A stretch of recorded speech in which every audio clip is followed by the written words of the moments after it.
Assalamualaikum warahmatullahi wabarakatuh.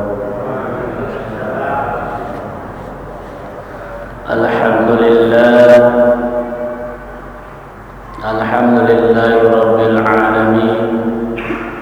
Wa bihi nasta'in ala umuri dunya waddin. Wa ala alihi wa sahbihi wa man tabi'a sunnatahu wal jama'ah min yawmina hadha ila yawmil ba'thi wal mahshar. Asyhadu an la ilaha illallah wa asyhadu anna Muhammadan abduhu wa rasuluhu la nabiyya ba'dahu. Allahumma shalli wa sallim wa barik ala nabiyyina wa habibina wa maulana Muhammadin wa ala alihi wa sahbihi ajma'in. Allahumma nawwir qulubana bi nuri hidayatika kama nawwartana bi nuri syamsika abadan abada bi rahmatika ya arhamar rahimin. Amma ba'd. Ikhwatal iman jamaah, bapak-bapak yang dirahmati Allah Subhanahu wa taala, bersyukur kepada Allah senantiasa kita ucapkan dengan kalimat alhamdulillahirabbil alamin. Segala puji bagi Allah Subhanahu wa taala yang telah menjumlahkan langit, menurunkan hujan, menumbuhkan biji-bijian. Segala puji bagi Allah Subhanahu wa taala yang telah menghembuskan angin, mengalirkan air. Segala puji bagi Allah Subhanahu wa taala yang selalu memberikan rezeki kepada kita tanpa batas. Yang kedua, salawat dan salam terutama senantiasa kita sampaikan kepada baginda kita Rasulullah sallallahu alaihi wasallam. Semoga Allah selalu menambah rahmat ta'zim, keselamatan, kesejahteraan kepada baginda Rasulullah sallallahu alaihi wasallam beserta keluarga, para tabi'in, orang-orang yang mencintai, dan semoga kita masuk menjadi bagian daripada umat Rasulullah sallallahu alaihi wasallam. Jamaah Allah Subhanahu wa taala, melanjutkan kajian kita masih bab tentang larangan berbuat zalim. Melanjutkan dari hadis Aisyah radhiyallahu anha anna Rasulullah sallallahu alaihi wasallam, dari Aisyah ummul mukminin, semoga Allah meridai, anna Rasulullah, sesungguhnya Rasulullah sallallahu alaihi wasallam telah bersabda, man zalama qina shibrin min al-ardi tubiqahu sab'i ardina. Kata Rasulullah SAW, man zalama, barang siapa yang berbuat zalim, qina shibrin, yaitu zalim mengambil sejengkal, min ardi, dari tanah, mengambil tanah yang bukan milik kita. Apa kata Rasulullah SAW? Barang siapa yang melakukan itu, tuwiqa, maka Allah bebankan kepadanya.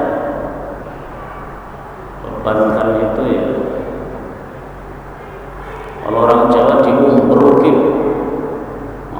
kalau orang itu tumpahkan, maka Allah membebankan kepadanya min sab'i ardina, 7 lapis bumi.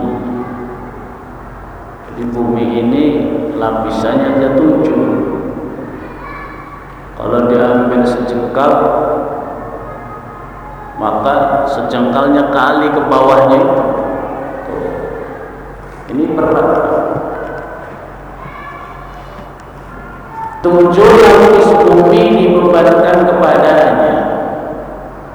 Betapa masyarakat orang itu yang melakukan perbuatan zalim, mengambil tanah yang bukan bagiannya, bukan milik. Patoknya bisa geser, setiap tahun geser, itu nggak boleh.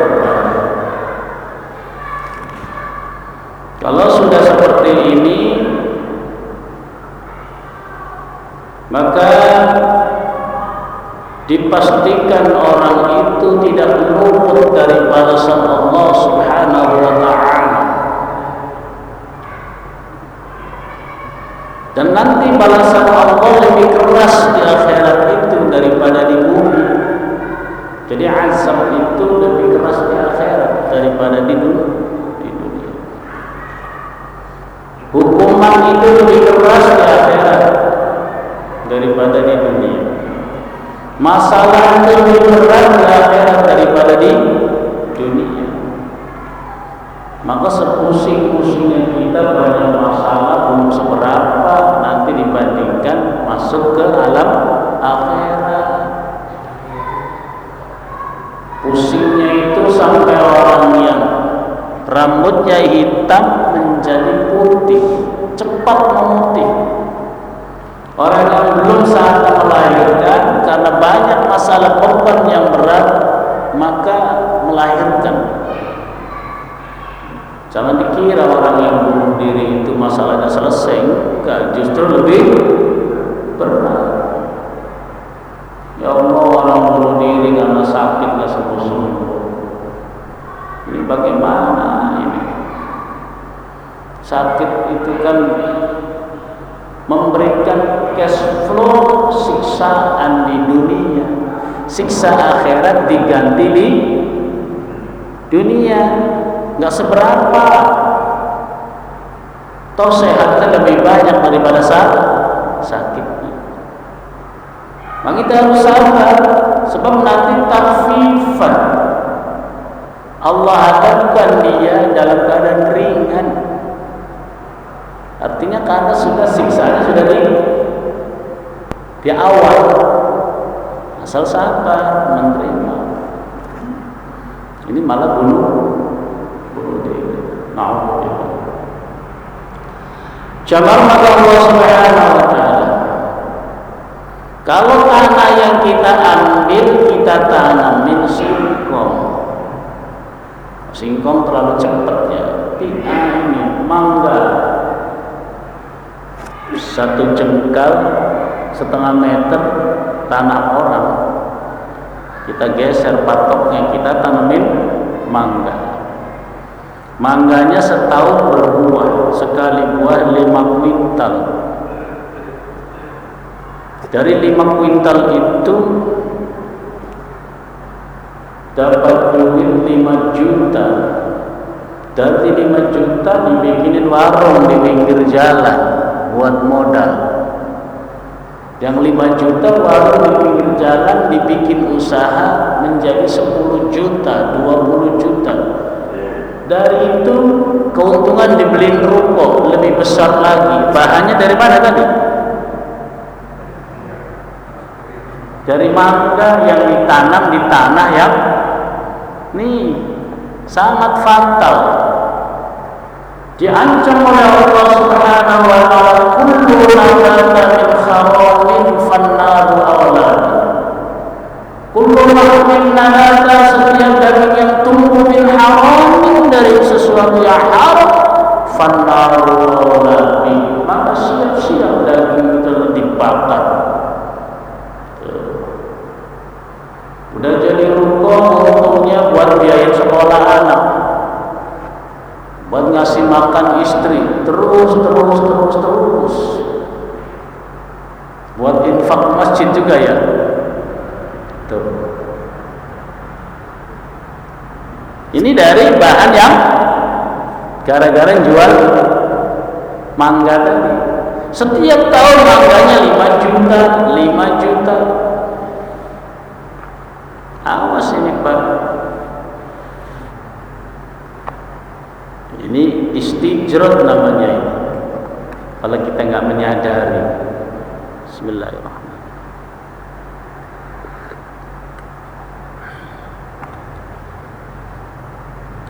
Setiap daging yang tumbuh dari bahan yang haram, maka siap-siap daging itu dibakar di api neraka. Maka suatu ketika ada hamba Allah Subhanahu wa ta'ala yang dalam hadis yang mulia dikatakan, Inna Allah, sesungguhnya Allah Subhanahu wa ta'ala adalah zat yang baik dan tidak menerima amalan kecuali amalan terbaik. Dan sesungguhnya Allah Subhanahu wa ta'ala menyuruh kita beribadah sebagaimana Allah suruh nabi-nabi terdahulu.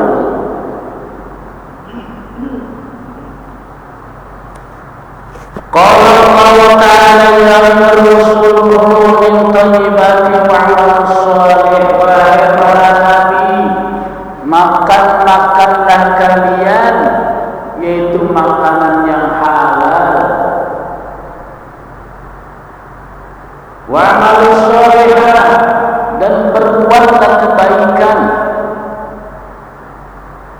Ini menyuruh sesuatu yang baik, makan yang halal, tidak saja disuruh untuk kita, tapi juga nabi-nabi terdahulu. Inna Allah arsala bil mursalin kama arsalna bil. Allah Subhanahu wa ta'ala menyuruh kepada para mursalin di samping pada kita pada hari ini untuk makan yang halal. Ya ayyuhalladzina amanu, wahai orang-orang yang beriman, kulu washrabu min thayyibati, makan dan minumlah sesuatu yang baik, rizki yang baik yang Allah berikan. Maka ada seorang laki-laki yutilu safar, yang melakukan perjalanan sangat jauh, asy'atha wa aghbar, dalam keadaan compang-camping dan penuh debu. Wa qala seraya berdoa laki-laki itu, ya Rabbi, wa mat'amuhu haramun, wa malbasuhu haramun, wa mashrabuhu haramun, ghudhiya bil haram, wa anna mustajab bidzalik. Laki-laki itu seraya mengatakan, wahai Tuhanku, yang aku makan adalah sesuatu yang haram, yang aku minum adalah sesuatu yang haram, yang aku suapin sesuatu yang haram, yang aku pakai pakaian sesuatu yang haram. Bagaimana mungkin doa orang diterima kalau hal seperti itu? Ini Rasulullah SAW menyampaikan bahwasanya sangat tanda tanya besar ketika kita melakukan sesuatu kebaikan dengan cara keburukan. Berdoa itu ibadah, suatu kebaikan. Meminta itu ibadah, tapi kalau kita meminta kemudian yang dipakai bajunya dari barang yang haram, yang dimakan makanan yang haram, yang diminum minumannya haram, mungkin doa itu didengar oleh Allah Subhanahu wa ta'ala. Tapi kenapa orang itu tokonya bisa besar, yang dari jual mangga 5 juta sampai punya ruko besar, bahkan dia tidak meminta kepada Allah Subhanahu wa ta'ala. Pokoknya dagang aja terus, nggak pernah minta kepada Allah. Tapi semakin banyak hartanya, cuma maka Allah Subhanahu wa taala itu adalah merupakan bentuk istijrah. Istijrah itu bapak ngasih duit ke istri, sekali ngasih 5 juta, tapi disumpelin ke mulutnya. Kira-kira enak nggak istri Pak? Sambil begini nih, beradu nih, apa namanya? 5 juta. Kau kayak makan, ntar besok lagi, terus enak nggak kalau istrinya begitu? Itu namanya istijrah. Tidak pernah minta kepada Allah, tapi bisnisnya lancar dari barang Allah. Semakin berani dicuri terus. Orang atau lain lagi itu sudah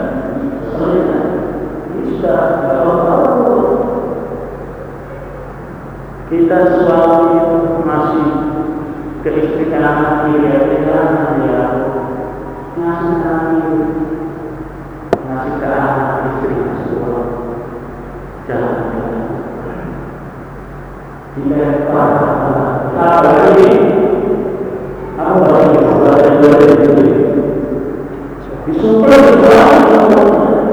tapi dia matanya merah, tapi itu kita apalagi kita mau kira-kira gimana?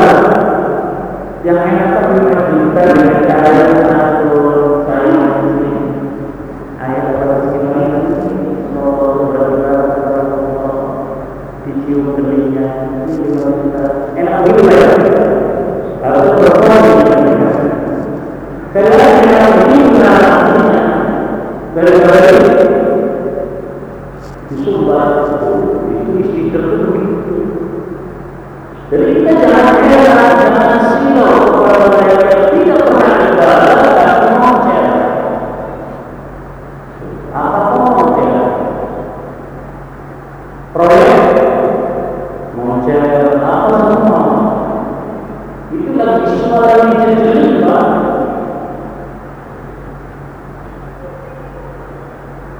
Minimal seperti gambarannya seorang ibu ketika untuk anaknya jangan kemudian anaknya jatuh.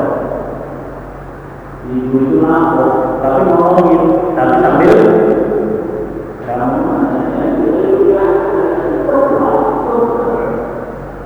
ditolongin tapi sambil ketemu. Itu apa namanya?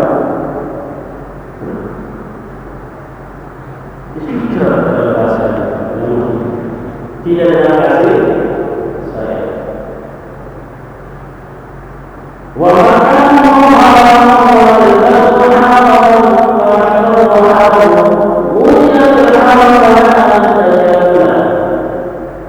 Bagaimana mungkin orang itu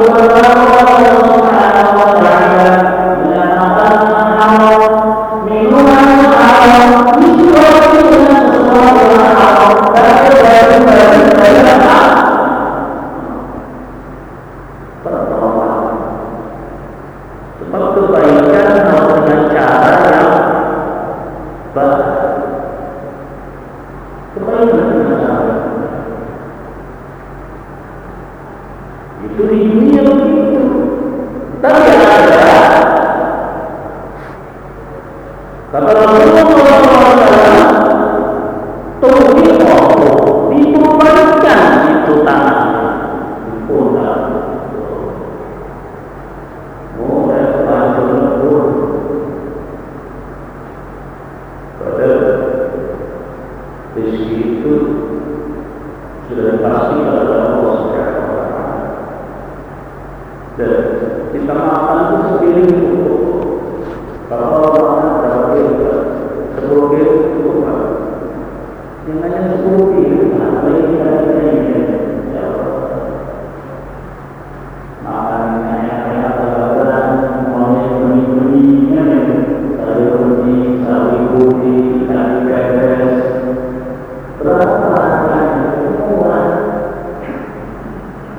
kita makan setengah piring kenyang. Sampai seperti itu cara rezekinya. Lalu jamaah Allah Subhanahu wa taala. Tapi Allah Subhanahu wa taala Maha Kasih Maha Sayang. Dalam hadis yang mulia itu, innakum tu'minuna billahi wa nahari kalian selalu bermasalah yang salah siang dan malam. Aku tunggu sampai kapan dia tunggu. Jadi malam orang yang bangun itu punya banyak. Apa yang tadi orang yang itu umurnya panjang, nggak mati-mati. Ada orang mampu bayar jalan, nggak ada yang mampu bayar. Orang bayar jalan tak mampu mati, mampu untuk bayar jalan ini berangkat nggak mati-mati, nggak ada. Orang mau berjamaah mau ke masjid malam. Ini kalau Allah memberikan kesempatan kepada umurnya kapan berubahnya, kapan tobatnya.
Cara Allah menunggu itu tadi kehebatannya diberikan warni yang misalnya mulai kalau dia menyadari ini kasih saya jangan murni-murni Pak. Nggak usah, saya itu mati kambing itu biasa, baru belajar. Dipindahin di kandang pembesaran atau udah dikasih apa nomor mati. Tidak biasa. Dulu juga lahir bawa api, kalau api berlaku ya. Lahir bawa kalau punya api berlaku. Pernah juga misalnya saya ini berapa kan? Ini 24 kilo dan sedikit. Kalau ini separuh kemarin atau yang sama meleset karena belum saya separuh kepengen tak cengklang sudah berseparuh. Kita panggil orang kampung di dalam kita doang dari 20 kilo juga di awal. Ya biasa. Karena kita dulu pada waktu, kenapa bisa begitu kan? Biasa. Jangan berburuk sangka. Bersiap jangan berburuk. Kalau wajah kita di cermin itu jelek, yang salah cerminnya apa wajahnya? Cerminnya mau dipukul. Jelek amat wajah itu gara-gara dipukul cerminnya. Ini orang yang bisa mengambil pelajaran dari teguran Allah. Kalau rupanya kurang cermin gara-gara dipukulin kami ini sebelahnya begitu pikiran. Itu namanya bercermin buruk dari ukur. Ayo kamu yang jadinya baik. Kalau Allah kalau dulu Allah lagi kecil, ya udah lah. Kalau dia Allah ada lagi yang tinggal tak. Jangan kecil biasa. Padahal semua kehendak Allah. Semua kehendak. Sekuat apa kita mau batin dengan baik, yang kasih susu, yang kasih super extra, yang kasih ramuan jahat, yang kasih merah, yang kasih ramuan 3 kali salah, yang mati juga. Wanita kalau Allah memberikan perlindungan, kalau Allah benar,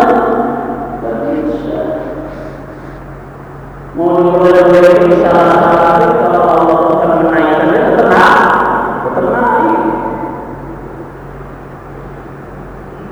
Ambil pelajaran yang itu mampu ditelusuri orang didiskusi. Jamaah Allah Subhanahu wa taala yumli Allah menunggu dia orang-orang berdoa sebab nanti kalau sudah Allah bisa fa'idha akhadahu lam yuflihhu. Kalau sudah Allah azab itu sudah nggak bisa dicegah lagi, maka mumpung. Nah biasanya kalau dikurangi hartanya, ntar dikurangi kesehatan. Imbasnya begitu Pak, keceret terus, tidak ditepuk terus, lama-lama ke jantung, tekanan darah tinggi itu. Biasanya begitu. Ini kalau nggak menyadar,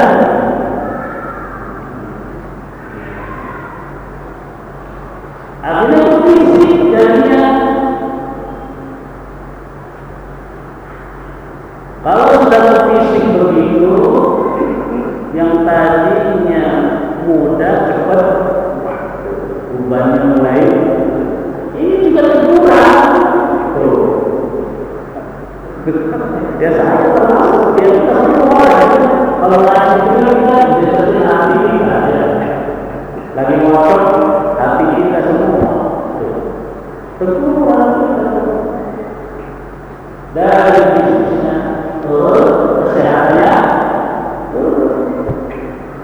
begitu orang itu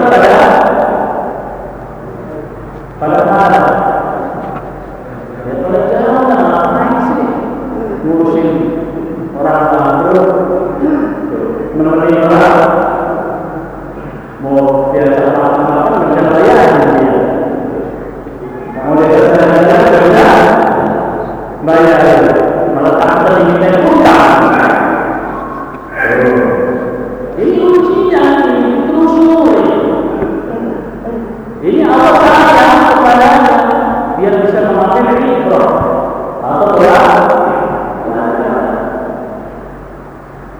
maka nanti pelajaran yang paling berat nanti al-maut, kematian. Maka mati itu adalah sebagai peringatan. Kafabil mauti, cukuplah kematian itu sebagai peringatan. Kalau sudah begitu, Allah tidak akan lagi bisa mencegah orang itu tidak disiksa, harus disiksa, harus dihukum. Karena tidak maunya, tidak dibantu usaha, tidak dibantu fisiknya, dibantu dengan cara itu bisa tidak maunya dan juga. Kalau sudah begitu, tidak akan bisa. Maka mumpung masih belum tergantung diberi tunggu orang yang berdoa untuk mau berbaik. Dolim itu menentang siapa saja, bukan hanya pemimpin, bukan hanya kita juga semua.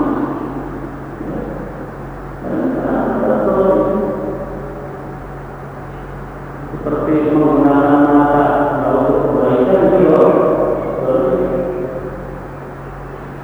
mau menggunakan tangan untuk kebaikan, tangan enggak, betul? Karena tangan harus kita membantu, enggak kuat. Mulut berkata, mau kita berkata, mungkin, betul. Meletakkan sesuatu tidak berapa berberkata pada itu kaki itu sama punya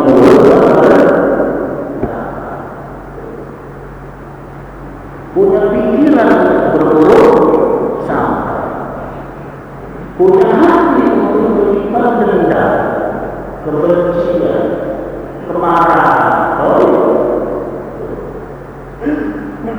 Maka sebab ini itu Allah sudah datang ada kematian, yang ketika siksa sebab harus disiksa. Kalau dia berarti orang alim ya kalau diampuni ya alhamdulillah, kalau enggak terjadi masa dibiarkan. Jadi kalau manusia itu berkeadilan, tapi kalau Allah masuk ke dalam surga adalah bentuk kasih sayang. Keadilan nyiksa keadilan, keadilan. Kata orang aku minta perasaan untuk itu, kasih nggak?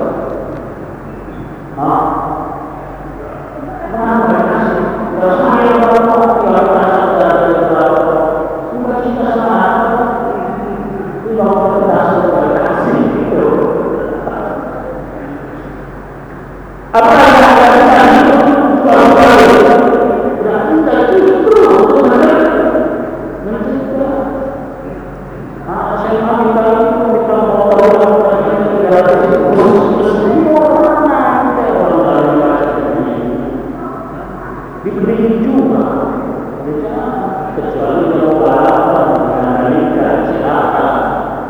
Kalau berjalan ini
alaihi wasallam. Siksa dari Tuhan apabila Allah Subhanahu wa taala berkehendak menyiksa suatu kaum karena kezaliman. Inna a'lahu alimun syadid. Sesungguhnya siksa Allah itu keras. Syadid yang sangat keras itu sangat. Udah keras sama. Syadid. Alim siksa yang keras. Siksa yang keras. Maka dalam hadis mulia sahabat Rasulullah SAW siksa yang ringan itu seperti apa? Ya Rasul, ada siksa yang keras, yang ringan itu seperti apa? Kata Rasulullah, siksa yang ringan artinya menginjak bara di neraka timah. Di tempat itu otaknya gigi. Nginjeknya pakai kaki yang gigi. Ini gimana? Gak percaya kan? Kita banyak mengatakan. Dari siksa yang paling ringan itu orang nginjek bara di neraka otaknya mendidih, itu siksa yang ringan. Bagaimana orang alim mencari siksa yang keras? Bagaimana siksa yang keras? Dia bisa membayangkan. Apalagi siksa kubur sangat keras, siksa neraka sangat keras.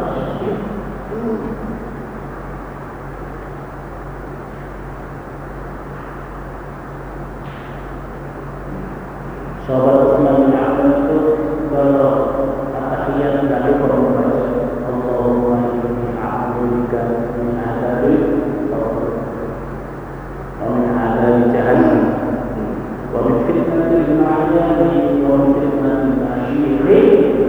Itu selalu berasal dari beliau kalau mengenal siksa kubur itu berlindung dari mata sahabat Utsman. Keras. Dalam satu riwayat beliau menjelaskan anak nangis dengan siksa kubur, nangis. Bukan kata biasa. Ditanya kenapa? Pada saat mengenal siksa kubur nangis. Kalau orang disiksa di kuburnya, nanti di akhirat itu pasti disiksa. Kalau orang berjalan sendirian, berikutnya dikubur sudah disiksa, apalagi di alam akhirat, dalam masyarakat. Kalau kuburnya sudah tidak selamat, kan kehidupan kubur dulu, sampai kubur dulu sampai kiamat baru dibangkitkan, baru ada hisab itu. Di kuburnya sudah tidak selamat, itu alamat kita. Itu yang dia nangis.